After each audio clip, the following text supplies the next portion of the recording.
Soy el padre Luis Montes del Instituto Álvaro Encarnado, fundado en Argentina en el año 1984. Tenemos ya diversas fundaciones en todo el mundo y una presencia muy considerable en Medio Oriente. Yo llegué a Medio Oriente en el año 96, después de ser ordenado sacerdote, y hace 4 años que estoy en Bagdad, en la parroquia latina de la capital. Yo entré al seminario de joven a los 18 años, hice todo mi seminario en San Rafael, Mendoza. Cuando me estaba por ordenar, hacía falta un sacerdote para fundar un monasterio contemplativo en Ortaz, al lado de Belén. Como no había nadie, yo me ofrecí. Fue así que llegué a Medio Oriente. Una vez que uno estudia árabe, ya queda medio fijado en la región, porque lleva mucho tiempo, mucho esfuerzo, mucho dinero. Así que estuve en Tierra Santa 6 años, después 1 año en Jordania, después 6 años en Egipto. Y en el 2010, sabiendo que yo estaba enamorado de Irak, me preguntaron si quería ir, así que con gran alegría dije y llegué allí en diciembre del 2010. Yo soy el párroco de la Catedral Latina. Los latinos son una comunidad pequeña allí, porque el rito mayoritario es caldeo y también hay muchos sirio-católicos. Pero de todos modos la comunidad es viva, la comunidad nuestra. Y entonces yo quedé encargado de la pastoral de la catedral. Como en toda parroquia se hacen las actividades parroquiales, ¿sí? Misas, confesiones, predicaciones, administración de todos los sacramentos, llevar la comunión a los enfermos, grupos de jóvenes, de niños, catecismo, todo, digamos, ¿no? Limitado por ser un país musulmán, al interior de la iglesia no se puede hacer nada afuera, no se puede hacer procesiones, por ejemplo. Aunque este año hicimos alguito, una cuadra, hicimos el comienzo del Vía Crucis con los niños refugiados desde la escuela donde ellos están hasta la catedral. Son 80 metros y es una cuadra muy protegida, pero nos dimos el gusto. Así que, digamos, es la vida de párroco, digamos, con las dificultades de estar en un país musulmán donde uno está limitado y en un país donde hay peligro, donde uno está más limitado, ¿no? A veces uno dice, bueno, no salgamos por 2 semanas a visitar a los cristianos porque está habiendo más atentados, por ejemplo, esos días. En Irak hay atentados en la capital, en Bagdad, prácticamente todos los días. Póngale 10 por semana, ¿sí? Entonces, uno tiene que seguir, la vida continúa y hay que seguir haciendo lo que tiene que hacer. Pero cuando se pone mucho más intensivo, prudentemente, por un momento paramos, digamos. Esas son 2 dificultades, ¿no? Ser minoría y un país en peligro. Pero de todos modos se puede hacer y los frutos son muchos y la alegría misionera es mucha.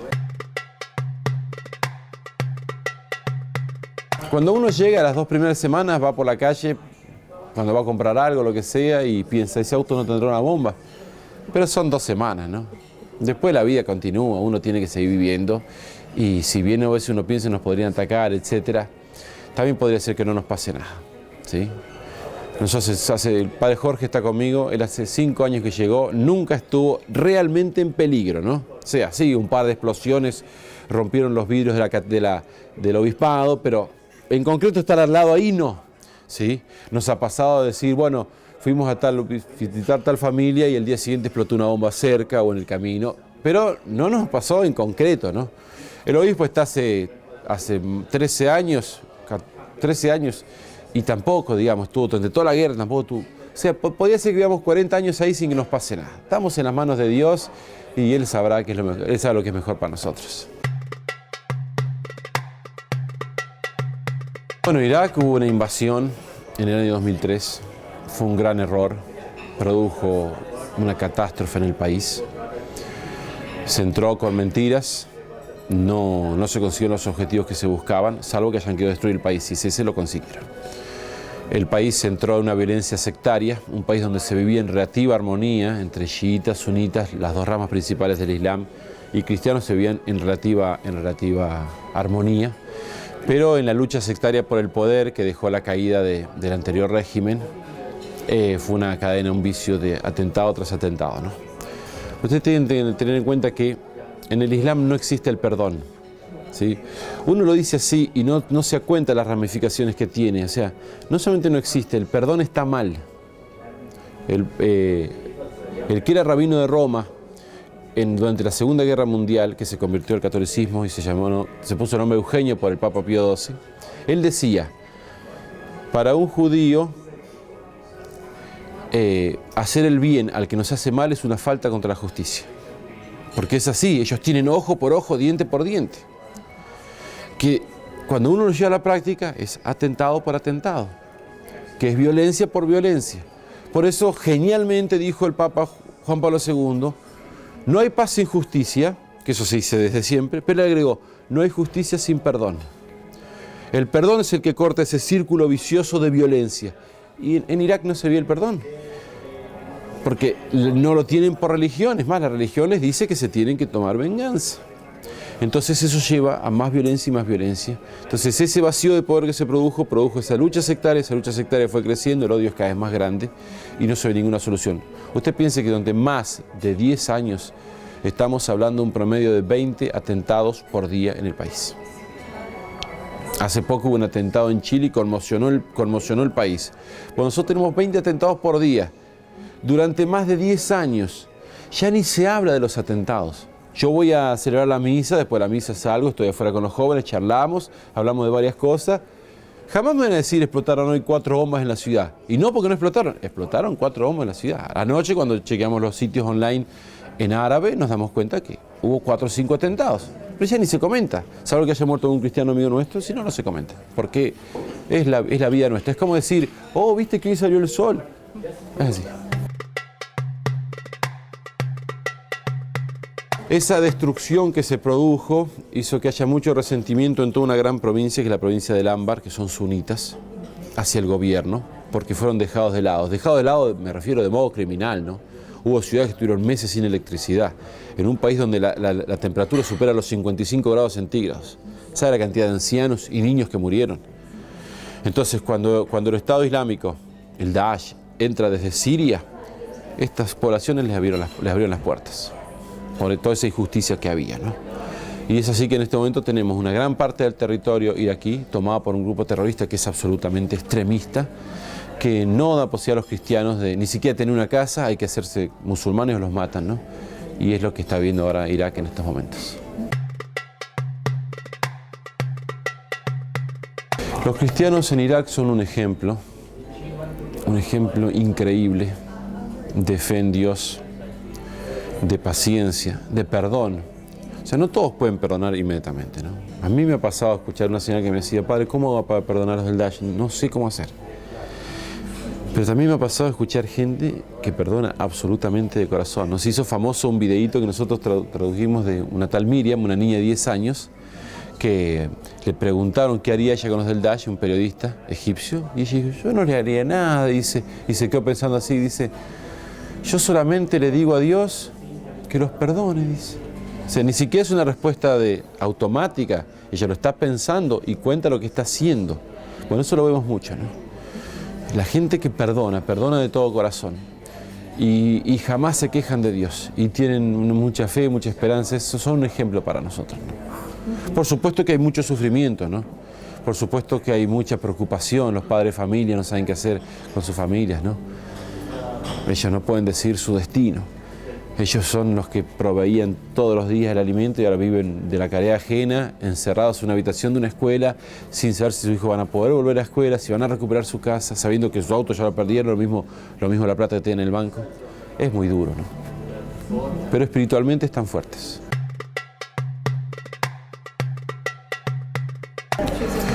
Su testimonio de fe es fabuloso, ¿no? Fe al martirio, ¿no? Como comentaba hoy en la charla, algunas anécdotas de mártires iraquíes, mártires modernos, ¿no?